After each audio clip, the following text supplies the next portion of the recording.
Hi again, everybody. Today we're going to do a lesson on enzymes. So before we do that, let's review the organic compounds we've been talking about the last few days. So the first group, carbohydrates, sugars and starches, and we need them for immediate energy. Lipids, fats, oils, waxes, we need those for stored energy, and it makes up our cell membranes, and then it also is a layer of protection and insulation. Nucleic acids are our genetic information, right? Our DNA and RNA. And then lastly, proteins, which are for chemical reactions and for structure. So the reason I saved proteins for last is because we're going to work on a special kind of protein today, which is called an enzyme, okay? So what I'd like for y'all to do, let's go over each one of these bullet points one at a time, okay? So an easy question that you might see on the exam, and I do not want you to miss it, it asks you what class of organic compounds do enzymes belong to. Well, they are special proteins. Remember, proteins are involved in chemical reactions? Well, so are enzymes. They actually speed up a chemical reaction. That is their job. They are catalysts. Okay? So it makes the millions of metabolic activities that go on in your body every day happen faster. All right? They are not changed by the reaction. They're not used up. I kind of like to use the example, if I go to my tool drawer and I get a Phillips head screwdriver, I can use it for what I need it for, and then I can put the screwdriver back and it's available to be used the next time around. Okay? Enzymes and these special proteins are based on their shape. So one enzyme will only work on one specific substrate dependent upon its shape. If you see their name, and I'm going to do these two together, they're named after what they break down, but then they also sometimes have an ASE on the end of it. So let me show you some of these down here at the bottom. Okay, so lipase, ASE, tells you it's an enzyme, and it tells you what it breaks down. So lip, think of lipids. So this is an enzyme that breaks down fats. This would be an enzyme that breaks down proteins. And this would be an enzyme that breaks down sucrose, which is a sugar. Okay? You only need a teeny tiny amount of an enzyme to trigger a reaction. Kind of think about like when you set up dominoes on end and you hit the first one and it knocks them all down in seconds. Okay? And then probably very importantly, enzymes are denatured by changes in temperature and pH. So what I mean by that is they're very picky. Like some enzymes prefer it to be at 37 degrees Celsius. Some prefer a pH of a 3. Some prefer an 8. Some prefer a 12. Some prefer hot regions. Okay? So each enzyme is particular in the environment that it works in. All right? So this is just kind of like a diagram of an enzyme. Whatever the enzyme is breaking down is called the substrate. Okay? So like our substrate is our floor or your seat or whatever you're on right now, okay? And where the enzyme and the substrate meet is called the active site.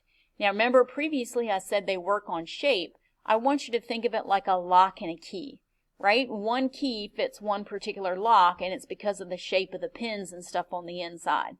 So once the active site between these two is joined, it changes shape a little bit and this enzyme can start breaking this substrate down. Okay, so the goal is to take the substrate and to break it into smaller pieces. So you can see where enzymes would be useful in digestion and other things like that.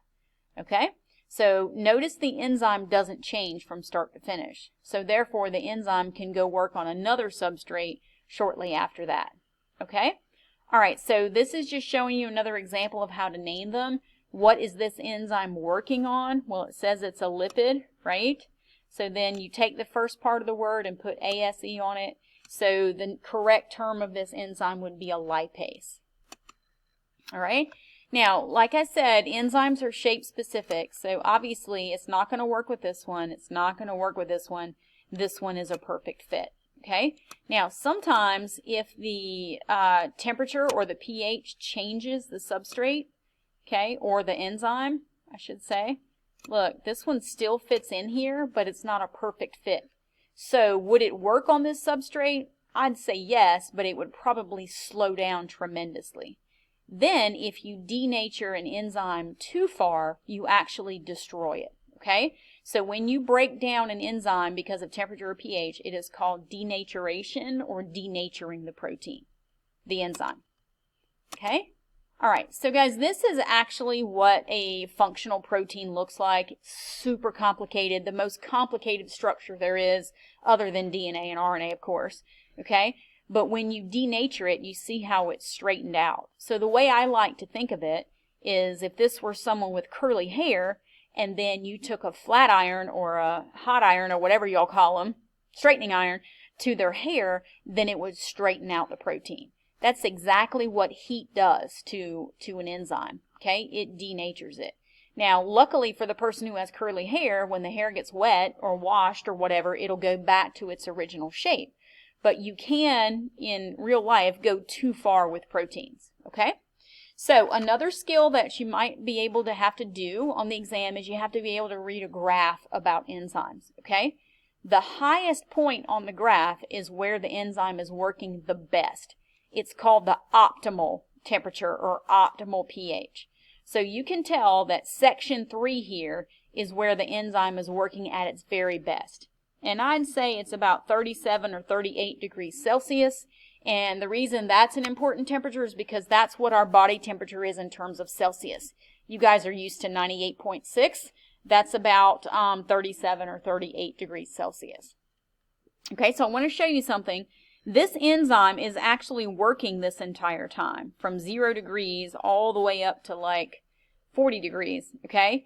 But it works best at this particular temperature.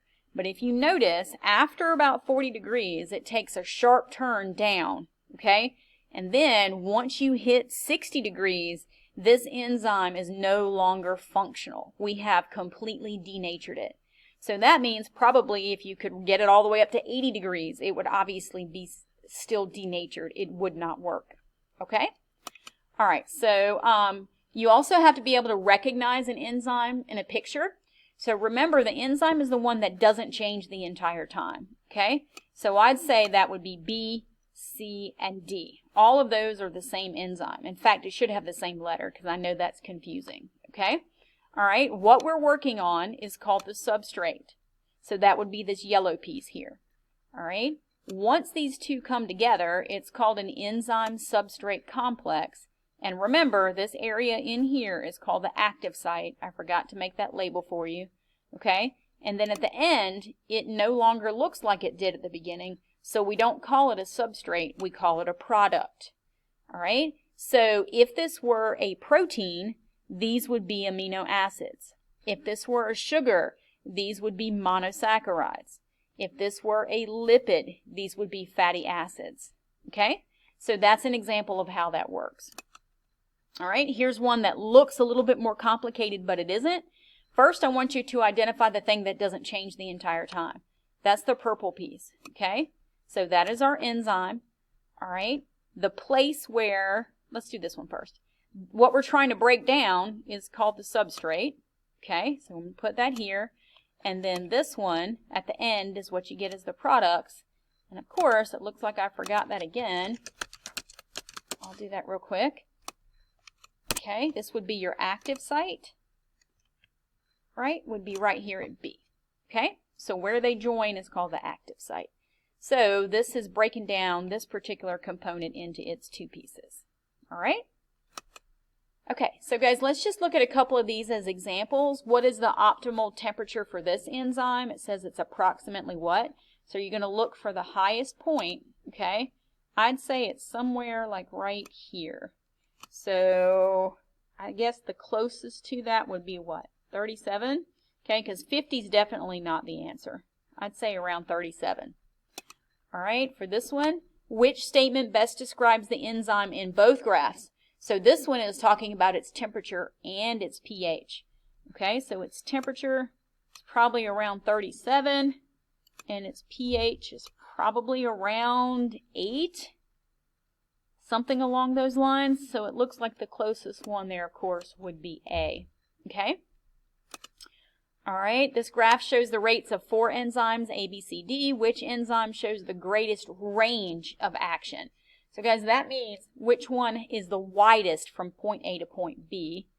And I'd say it would be enzyme B, because it goes over approximately 6 pH levels. Okay?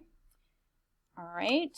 And then this one, what pH would the enzyme be most effective? So we're going to go straight down. So I would say anything that includes a 9, so that looks like it would be B, between 8 and 10. Okay? All right. When the substrate concentration increases from 0.4 to 0.5, what happens to the reaction rate? So here's 0.4, here's 0.5. It's a level line, right? So to me, it looks like it remains the same. So it looks like once you have a certain percentage of substrate, it can't work any harder. That's what that tells me. Okay? All right, so guys, that's where I wanted to end today on enzymes. They're actually pretty simple.